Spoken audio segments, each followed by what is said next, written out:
Good morning and welcome, Patriot Radio News Hour. I'm Joe Jaquint, CEO of the Patriot Trading Group, and our toll-free number, 800-951-0592, the website at allamericangold.com, and welcome to Monday, and what a Monday already. We've had a bevy of economic news out, all of from the U.S., from China, from Europe, all of it, not just bad, extremely bad. So we're going to talk about this. Jason, it looks like we've been talking about China and saying there's a major slowdown happening.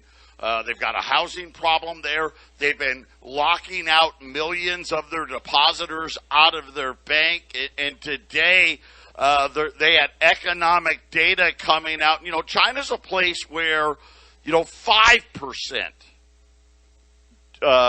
like retail sales or GDP growth would be considered slow. They had retail sales at 2.7%, industrial production at 3.8%.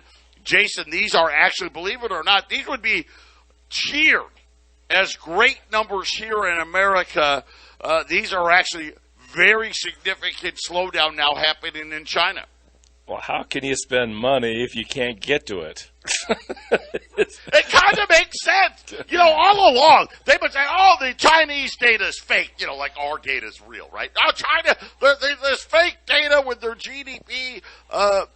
These numbers kind of say, maybe China's data is no more fake than the data we put out there. Well, and Joe, let me add. It makes sense, right? Let me add to that. The numbers we get is some sort of real number. The reason I always say it's fake is because it's how they come to the number. It's always how do they come to the numbers why I say it's fake. But these numbers, these people that make the decisions in high towers, they have to have some sort of data to make them make decisions. So yeah, the numbers you're giving us, Joe, based on however they get the numbers, are very bad for China. And if Chinese can't get to their money, how do they spend it? And I said this, I think, last week, that the Chinese housing problem is different than our '08 housing problem. This housing mess is with properties that aren't even finished or even started yet. How does the banks stay afloat if they don't even have an asset to resell, Joe? Yeah, this is going to be interesting. And all of these things have major repercussions globally. You at least go back to '08. China was still growing at like 7%. This time, this is even a little more scary because let's face it, Europe is in big trouble. And I know they're trying to tell you all this great stuff. There's big trouble brewing here. The slowdown, wait till you see some of the things breaking today. The slowdown, it's starting to pick up steam, right? Now all of a sudden, if China is going to either be close or actually go into recession at the same time the United States and Europe are in recession, Jason, that's a whole different type of situation. It almost feels like someone's timing the whole thing, Joe. And let me say this with the Chinese GDP, a part of that number is Americans buying their stuff, let's face it. And if you have warehouses on the West Coast that are completely full to the point where they're on a massive hurry to build more warehouses because there's nowhere else to put the stuff, you can't buy anymore. All these warehouses here in America are full, Joe. They can't stuff their Chinese stuff here. So, of course, the GDP is going to go down because Americans and other countries aren't buying the stuff. Their warehouses are full, Joe. Nobody's buying stuff. People don't have money like they did just a year ago. Listen, things are changing quickly. Best Buy this morning announcing that it's eliminating hundreds and hundreds of jobs and that the pace of layoffs is going to continue. Best Buy saying they now have 105 employees in U.S. and Canada. That was at the end of January, and they just announced, by the way, we're laying off more. Just to give you a comparison, they had 125,000 employees in January of 2020. So Best Buy continuing this layoff march and now saying, hey, by the way, it's not enough. They've seen a significantly slower sales than anticipated.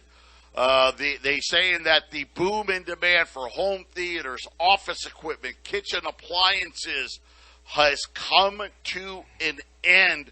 And they said that this started in late July, picking up steam. By the way, obviously, Walmart's announced layoffs, Shopify, Peloton over the weekend. I don't know, Peloton may not make it. They announced they're cutting jobs as well. Amazon's workforce continuing to shrink. They shrank their headcount, Jason, by 99,000 jobs in the second quarter. That was just Amazon. Well, and I think their indication that things slow down at the end of July, to me, what I'm looking at is it was stopping in June. July was dead, and August is even worse. So I think they're getting old information, Joe, because I think the slowdown really started in June heavily. That's what was the third rate hike or something was in June, something like that. So that's kind of when I think things were, people were really seeing how serious. Yeah, that was the first. That was the first of the 75 basis point rate hikes. Then 6 weeks later, we got another one. Home builder sentiment. This is one that shouldn't surprise anybody. We are now in official negative territory. So home builders are now saying that they are in a recession. It is the 8th straight monthly decline. The last time the index was negative, wasn't even, well, I guess they had a brief negative right there in the start of COVID. But the last time home builders were negative, June of 2014. And it looks like they anticipated to get even worse from there. Patriot Radio News Hour. We'll be back after the break.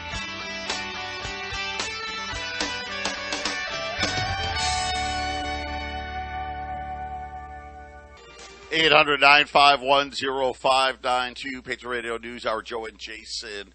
And we're going to talk about a new bank. This is going to be interesting how this is going to tie up. But first, I want to finish the rest of this data. Home builders. This is a big one. The fall here in confidence from home builders, absolutely staggering. The biggest decline was in the West. Right? So this is, a lot of people here in the way, we feel a little insulated. Oh, this is where people are moving. According to the home builders, a huge drop. It's the biggest drop I've ever seen. Falling 11 points, but let me give you some inside data.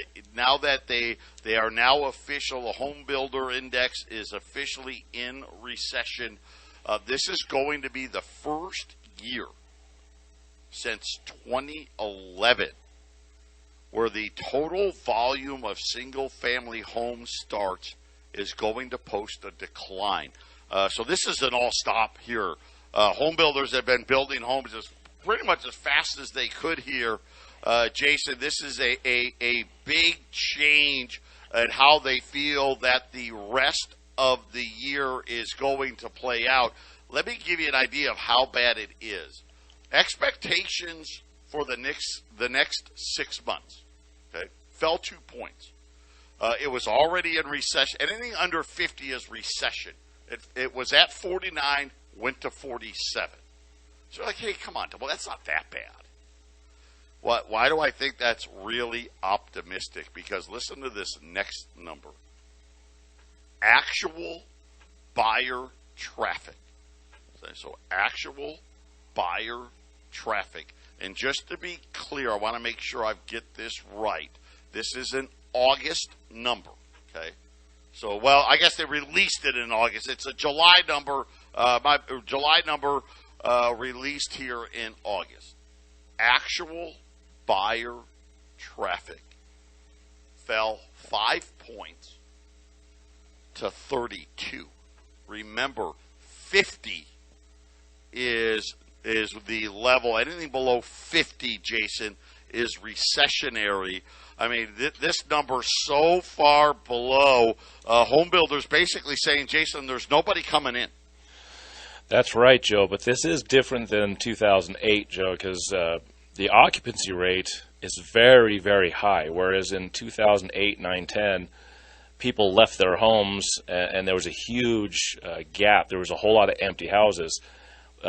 Joe's reporting, as we have been, that the builders are stressfully not being able to sell the houses because, well, the rates are high, so people can't buy the houses. But what's different right now is the occupancy rate is very high. So what this is going to turn into, unfortunately, is this is going to decimate renters. Renters are going to be just destroyed in this process. And I think the housing prices, they might drop some, but this is nothing like 2008. You're not going to see the occupancy rate go down, and the builders aren't going to build irresponsibly too many homes so that the occupancy rate is lower, to lower the housing prices. Joe, home ownership is going away. They're creating a situation where the percentage of Americans owning homes is going to go way down. It's all going to be BlackRock, isn't it? Yeah, that's exactly it. And this is scary because, to Jason's point, anybody that's got a mortgage right now, you're not going anywhere. You're not going anywhere because the new mortgage rates are so much more than the old ones. And again, prices would have to absolutely collapse. It's going to be interesting. I had said, 45 days ago, don't be shocked to start hearing about layoffs in the home building industry. Jason, I think we're getting close to that point. And that'll do nothing but keep the occupancy rate higher and make the rents skyrocket. The median rent in the United States is above $2,000. Can you believe that, Joe? Median rent is $2,000 a month. That's and crazy. Again, yeah, this is going to be rental nation. And again, I don't know what's the answer? Right? What's the answer? And I don't know what a good answer is. Rates keep going higher. Only 1 in 5 home builders so far have cut prices. The average price cut's 5%. But when you factor in how many rate hikes we've had this year, even with the 5%, which is pittance, decrease in price, the average mortgage payment is up, Jason, 4 and 5 and 6, and depending on the more expensive the home, the more expensive the payment. You need a heck of a lot bigger than a 5% pay cut price cut for people to be able to afford a home. Affordability has actually gotten worse, not better.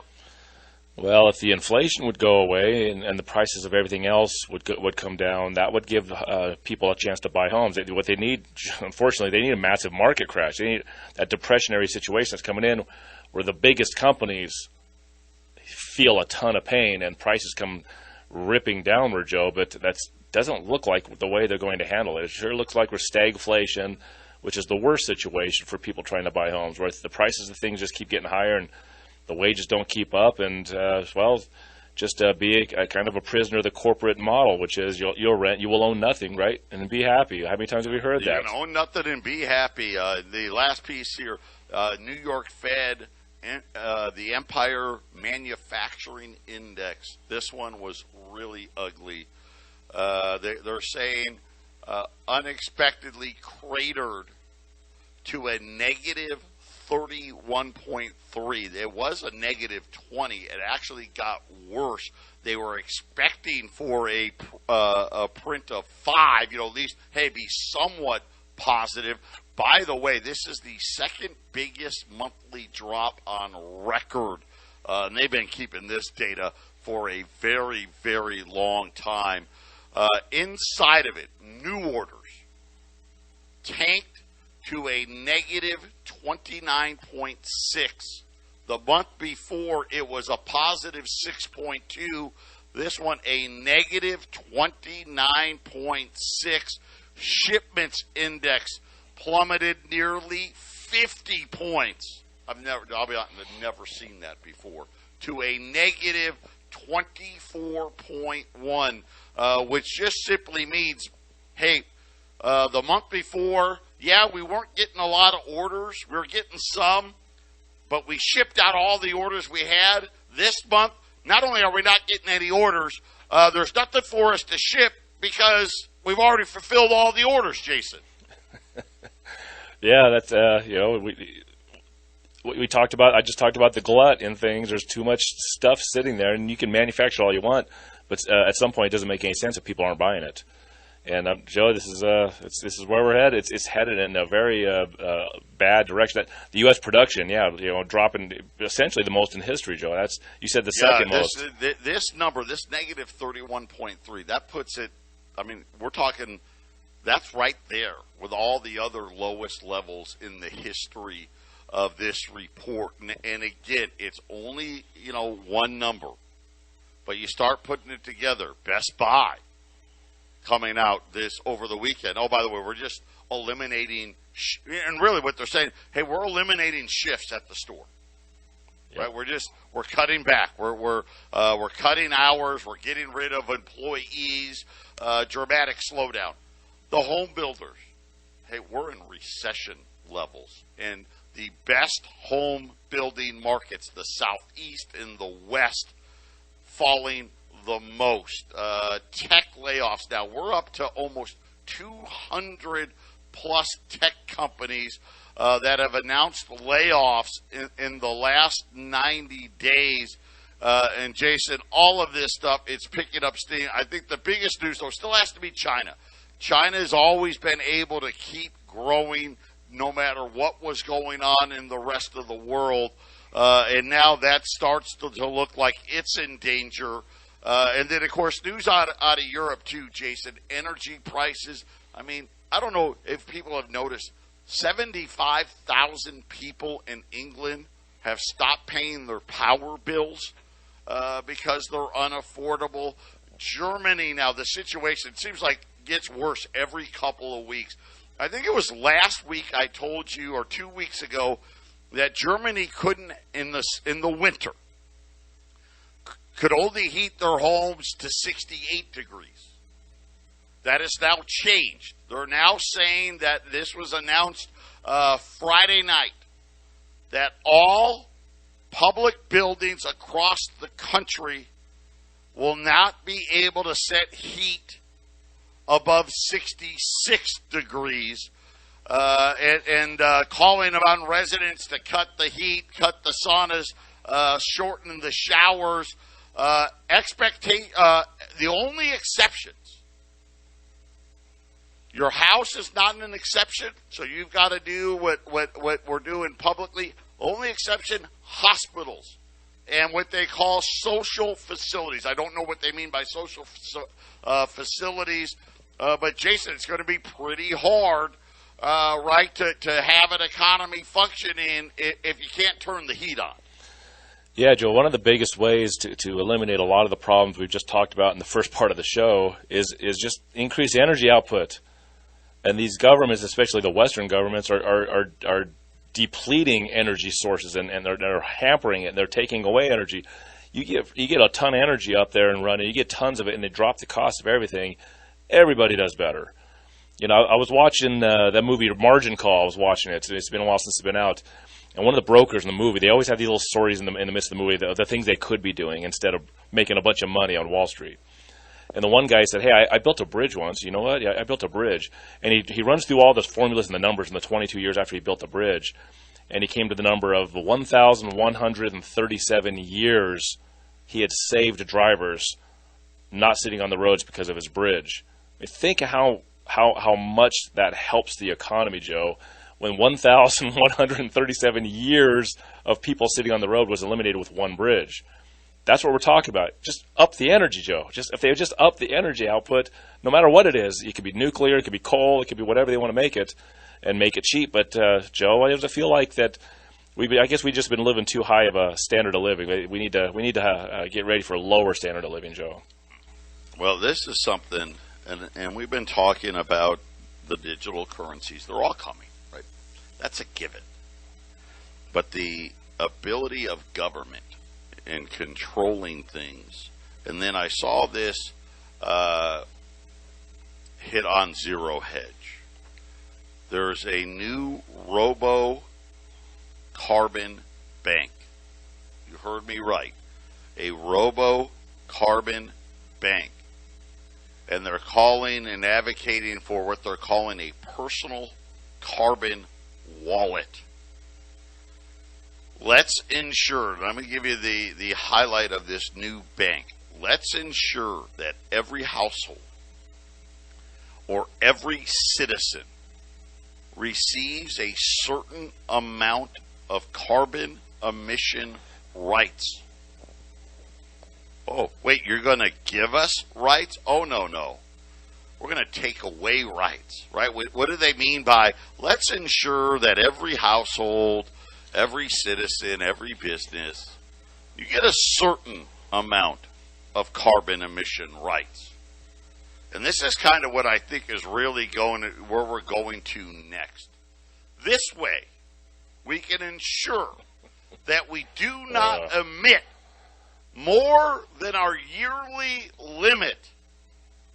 Your emission rights will be stored in a carbon wallet, right, a digital wallet. So if I wanted to fly, I would buy some carbon emission rights from someone who can't afford to fly. For example, this way, a poor person can earn extra money. Oh, boy. Oh, my Lord, here it is. Oh, yes, man. See?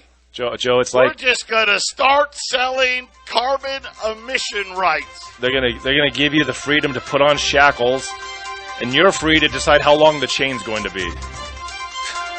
It's horrible. It gets better. It gets better. We're not done. Patriot Radio News Hour. 800-951-0592. Gold's down $17 right now, $17.82. Silver's down 40 cents, 2025. Most of that was on the news out of China before we got here this morning, which was, a dollar rally. But then the news here, not good, right? With the New York Fed, the home builders in recession, the news out of Best Buy, just to name a few, has gold actually coming back a little bit here. This is going to get really tricky because I actually think this is the plan where they're going here. This new carbon bank, man. Think about this. Hey, here's what we're going to do. All the poor people that can't afford a car, can't afford to fly. Here's how we're going to give you guys income. All the people that have a vehicle, or maybe they want to rent a car, or they want to take a flight, they're going to need to buy some of these carbon emission rights, right? And we'll use that to hand out to the poor people, right? Another way to redistribute the wealth. How about this part of it? If someone lives in a small house, they can sell emission rights to someone who lives in a big house. This way, poor people can benefit from the green economy. See, Jason, it's perfect. It's communist. It's socialist money. You're talking a socialist monetary system.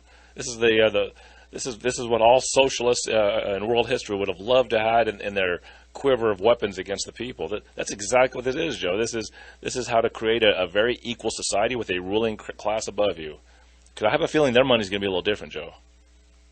Well, and this is the funny part about all of it is think about what this will really be. This is nothing more. Call it what it is. Just another tax. Now they're going to call it a carbon emission tax.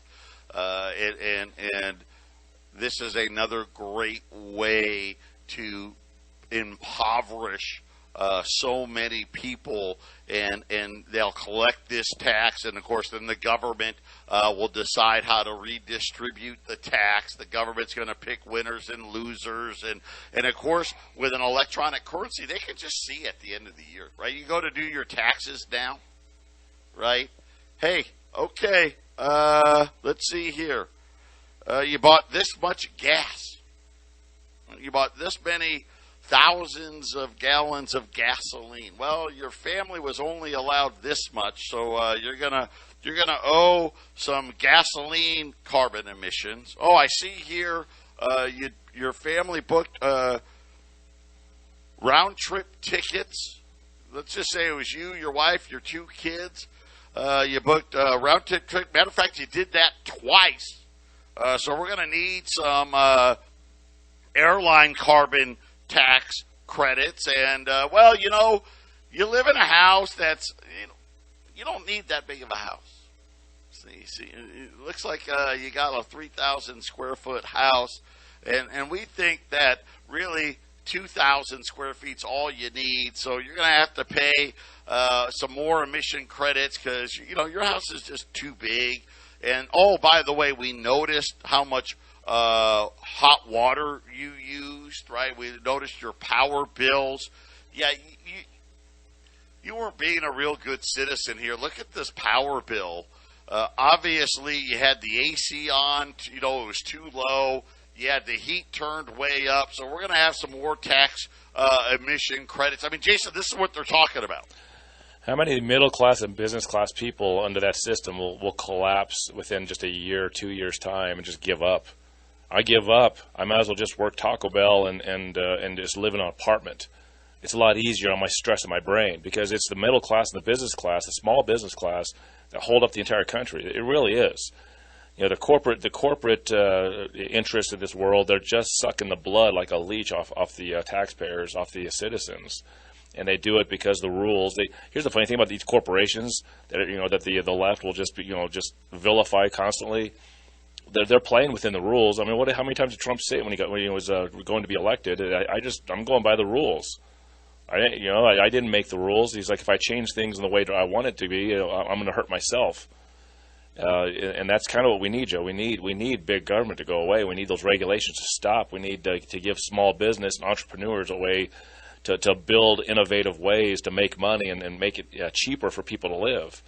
But it's a complete opposite thing. Everything you've talked about on the entire show today is showing the complete opposite in society. We're a socialist society sucking the blood out of middle class and business class, Joe. And this is ridiculous. But here's the thing. This is the reality.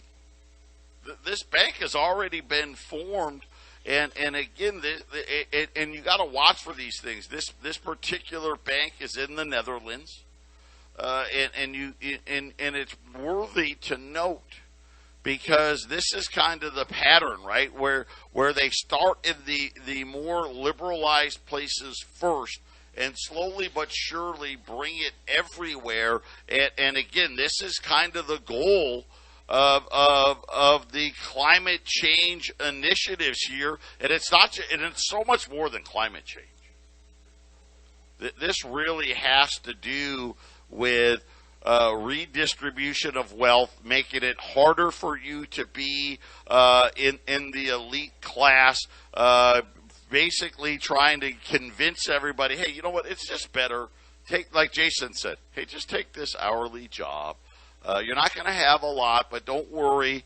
You got a place to live, and when we'll tax these rich guys with some carbon credits, and that way we'll give you a little rebate on your rent at your house, and don't worry because you'll take public transit and you'll have enough money to buy food and whatnot and keep a roof over your head. But that's about it, Jason. Yeah, you're talking about sharecroppers because if you own a plumbing company and this stuff crushes you, well, fine. I'm just going to get a nice high paying job as a plumber for some other company, so for some conglomerate, huge company out there. That's what it turns everyone into. It turns all the small businesses get absorbed by the bigger fish. And it's just a lower standard of living for everyone around us. It's those guys those business owners that just sweat it out, 80 hours a week, 100 hours a week trying to get things accomplished. Those are the guys that make it better for you and I, Joe, and everybody around us. It's going away. It's going away fast. Patriot Radio News Hour. We'll be back after the break. 800-951-0592, Patriot Radio News Hour. And I got to tell you, brilliant. And I didn't know how this would play out. I've been speculating for a while that I think when the, call it the Great Reset, whatever you'd like to call it, and warning you about, hey, if you've got too much money in the bank, be prepared to lose it. And have it be, I always thought, Jason, there would be some form of redistribution of wealth in all of this. I didn't put the carbon thing together, but this creation of this new bank here, where once again, maybe this is going to be, is this what banks are going to become in the future? Is the place where you go to exchange carbon emissions? I think it's why they hired 87,000 IRS agents. I touched it briefly last week, Joe. I guess I didn't explain it well, but there's a new system coming into place, and these are the guys that are going to have to run the system. A great reset is happening, and you can't do that with half as many IRS agents. You almost have to double it, right, Joe? More IRS agents are being hired than in a football stadium, essentially. And where we're headed. I mean, and look, why do I have the feeling that they're going to really, on your televisions and your smartphones, like this is wealthy? We'll just say the local entertainer or athlete has getting $1 million contracts. It's gonna be sort of a class warfare, the poor versus the wealthy. But those aren't the wealthy people, Joe. They're all going to end up in one place, aren't they? This is social engineering. But they're going to make those poor people get mad at the rich people, right? They do it all the time. Oh, it's those rich people. But we're going to make it better. They're going to give you money. And then, of course, the rich people are going to be mad. It's like, why am I giving all my money away? Because I have a couple of houses and I earned a good living for 20 years to 30 years, 40 years. And now I'm supposed to give it away just give it away. This is going to cause a lot of chaos, Joe. Yeah, and again, there's going to be we've been speculating for a long time. I know a lot of people out there view this as a way for them, and I think it is a way, right, to take guns, to take gold, to take anything they want, really. It's why, again, I tell everybody, remember, as far as in the eyes of the government, not all gold is created equal. The vast majority of gold in the eyes of the United States government is considered to be bullion, period. There's only one exception to that.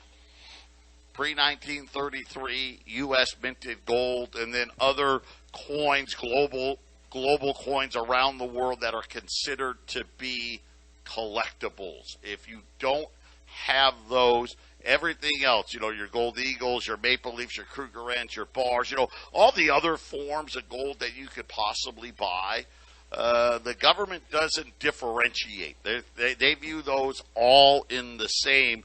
That's why we like the older gold better, because in 1933, the last time the government confiscated gold, the only gold the citizenry was allowed to keep was anything deemed a collectible. Now, does that mean they're going to do the same thing the next time around? Of course it doesn't. But, Jason, that is the precedent that they set. And usually that's when you look at rule of law and things of that nature, usually they follow the same precedents.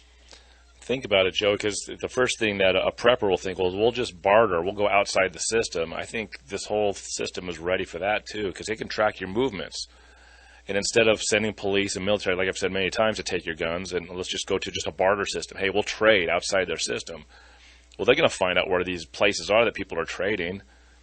They can follow you with your phones. They can follow you through, who knows what future means, so where you're going. So, hey, if you decide to go through this zone, you lose so many credits out of your bank account, Joe, right? Just your movements can be controlled because, hey, we know that that's where illegal trade is going on. So you know what? Think about this too, right? Cars, all that stuff. They know you live in Arizona or they know you live in Colorado.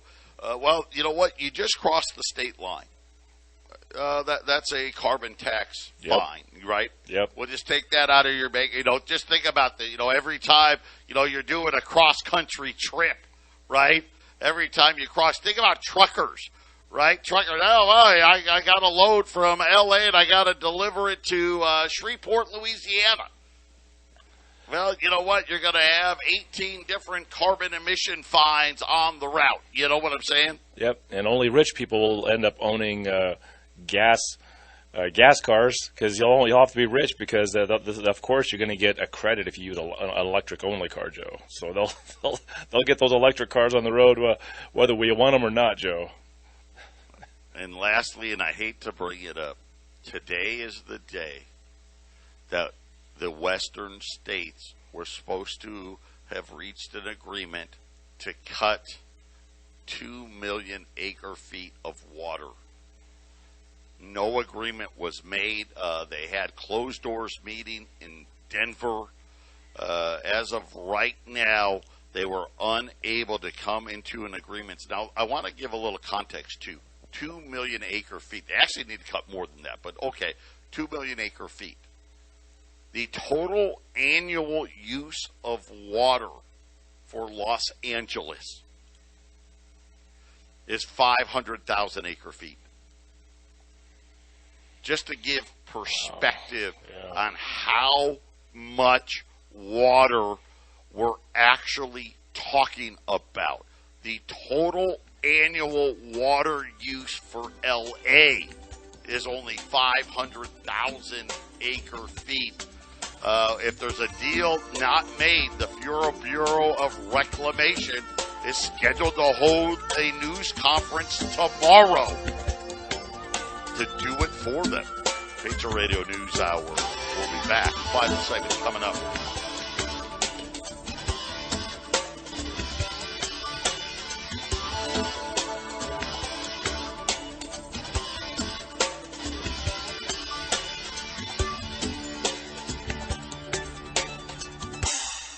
Eight 800-951-0592, and we're just talking about the water situation. Tomorrow, the Bureau of Reclamation is going to meet. They're going to update water levels. Also, they haven't said what they're going to do, but officially it looks like we've run out of time. Here's the problem, Jason.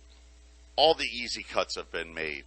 Right now, the largest by far user of water comes from the Imperial Valley in California, where a lot of the nation's produce is grown. Arizona, we cut Pinal County. The next round of cuts, it looks like Yuma. Yuma, by the way, we grow a ton of produce in Yuma, Arizona. Whatever comes out of this, Jason, once again, get ready to pay more for things at the grocery store. It's just that simple. Yeah, water's very, very important. There's so many components to what's important in society. Energy being massively important, but water is it's like 1A and 1B, right, Joey? Water and energy are so important. Critical to what we do. 10th ounce American Gold Eagles. We've got a pullback here. Gold's down about $16, $17 right now. $245 on a 10th ounce Gold Eagle. But if you buy the roll, and there's 50 of them in the roll, we'll go all the way down to $240. Which, once again, as people know, we are the cheapest in the country in 10th ounce Gold Eagles and have been for quite a while. You're talking about paying $20, $30. Some of these dealers, $40 a coin less at 800-951-0592. Jason and I were trying to come up, working on some silver options for you. Jason, just there's not a lot out there. No, cheap gold is a great way to go. I'm here in Colorado. Joe's there in Arizona. I'm from Colorado, and my vault and what I do here with our customers, I can see it. If we can get you some cheaper gold, smaller amounts, the 10th ounce. Obviously, a lot of you guys out there that listen regularly, you can't afford the $2,100 or $2,200 for the $20 gold piece. So I told Joe today, let's get some 10th ounce if we could find any. So Joe was great to find some 10th ounce gold for you guys, $245. Get it when you can get it. Don't worry about the price being $5 more, $5 less. When we get it on the air and we got a good price, buy it. buy it. And if we can find some good silver, we're going to get that, put that on the air, and then as Joe and I keep our ear to the ground and we see what's going on, we'll find other items for you guys to buy, but cheap gold and silver as much as we can, Joe. Yeah, my assumption on this too is these are going to be back dates, but again, not that matters one way or the other. But right now we're being told that the mint may not even be producing any more 10th ounce for the rest of the year. That came to us, I want to say last Friday. So again, we're trying to keep it affordable. Plus the fact that great fractional material, especially if all of a sudden we go digital here, and obviously we're going digital, depending on what these rules set up, Jason, why do I get a feeling there's going to be a lot more black market stuff in the future? I think people are going to learn how to barter for sure in the future, Joe, if these digital currency situations arise in the future. Absolutely.